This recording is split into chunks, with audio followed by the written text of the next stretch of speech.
Vamos continuar falando agora de beleza, vamos continuar falando de pele também. Olha só, vamos falar sobre um bem-estar da pele. Você já deve ter visto, talvez, alguém, uma pessoa com uma vermelhidão, sabe aqui na região da bochecha?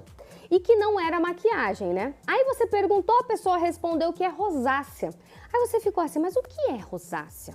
Por que ela deixa o rosto com essa vermelhidão?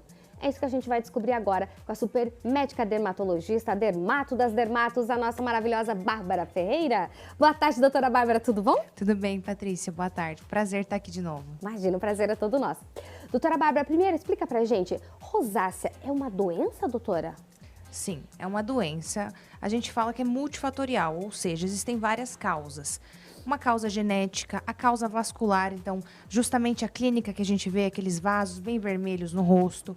Existem fatores imunológicos, mas ela é uma doença, sim, sem uma causa específica, mas com várias causas. E assim, tem um tipo só de rosácea ou a gente tem mais tipos de rosáceas? Não, temos mais tipos e graus diferentes.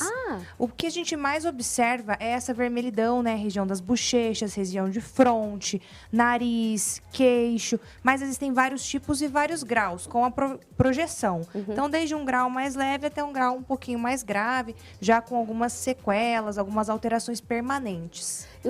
Por exemplo, o grau mais leve seria só uma vermelhidão e daí essa progressão vai aumentando, doutora? Exatamente, essa vermelhidão, porque ela é basicamente vascular. Então, é muito comum aquela vermelhidão após a paciente tomar vinho, tomar cerveja, ou assim que saiu do banho, ou a mudança de temperatura, o frio intenso, depois de comer alimentos apimentados, depois de se expor ao sol. Então, existem todos esses fatores. A gente tem que diferenciar de algumas outras doenças, né? Por exemplo, na infância, dermatite atópica é um diagnóstico diferencial. O lúpus para a mulher também é um diagnóstico diferencial, mas basicamente são esses os sintomas. Agora, se nós temos, por exemplo, se é uma doença, aí você bem falou a questão dos sintomas. A pessoa vai sentir algum tipo de dor nesse local ou vai ser só a parte estética, digamos assim? Dor não, mas a paciente pode sentir ardência, calor, irritação, queimação. Dor especificamente não, mas um desconforto é possível sim. E quando acontece, vamos dizer assim, são crises, demoram um tempo, todos os dias? Como que é essa parte, doutora? Depende do grau de pessoa para pessoa, depende da intensidade, mas ela geralmente está relacionada com alguns eventos desencadeantes. Então, aí todos aqueles fatores que eu disse, se expôs ao sol, bebeu bebida alcoólica, tabagismo, aí os fatores vão desencadear a crise, mas depende do grau e da progressão. Algumas pessoas já podem ter esse eritema um pouco mais marcado, mais permanente também. Ali nas imagens a gente viu que criança também, né, com rosácea, então rosácea não tem idade, digamos assim? Na infância é muito mais difícil, é muito mais raro. Não é que não pode acontecer, mas, igual eu falei, tem que ser feito diagnósticos diferenciais, por exemplo, com a dermatite atópica, que é bem característico. Mas é uma doença, geralmente, de mulher entre 30 a 50 anos. Pode acometer homem também, mas é mais comum nas mulheres. Tem fatores de risco, doutora? Pele clara. Então, nós sabemos que as pessoas com descendência europeia, de pele muito clara, pessoas que têm quadros de rosácea na família. Então, esses são alguns fatores de risco mais comuns. Não excluem as outras pessoas. Pele mais morena pode ter também, mas aí já é mais difícil o diagnóstico. Geralmente é mais predominante na pele clara. Então, por exemplo, assim, a pessoa ela pode estar tocando a vida normalmente em determinado momento, dependendo ali se ela se expôs muito ao sol ou alguma coisa assim, desencadeia e ela passa a apresentar a rosácea, doutora, é isso? Ela pode acontecer de uma maneira mais incipiente. Por exemplo, na casa dos 20 anos, ela tem uma vermelhidão depois que bebe álcool. E aí vai chegando nos 30, nos 40, aquilo vai ficando mais fortemente marcado. Então, isso também pode acontecer.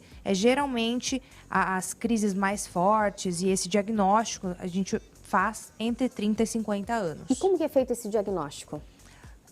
Primeira coisa é a visita ao dermatologista. Então, essa conversa aí que a gente já está tendo, as pessoas que têm essa vermelhidão já estão pensando um pouquinho em casa, né? Mas a visita ao dermatologista com a anamnese, o exame físico, a gente visualizar esses vasos.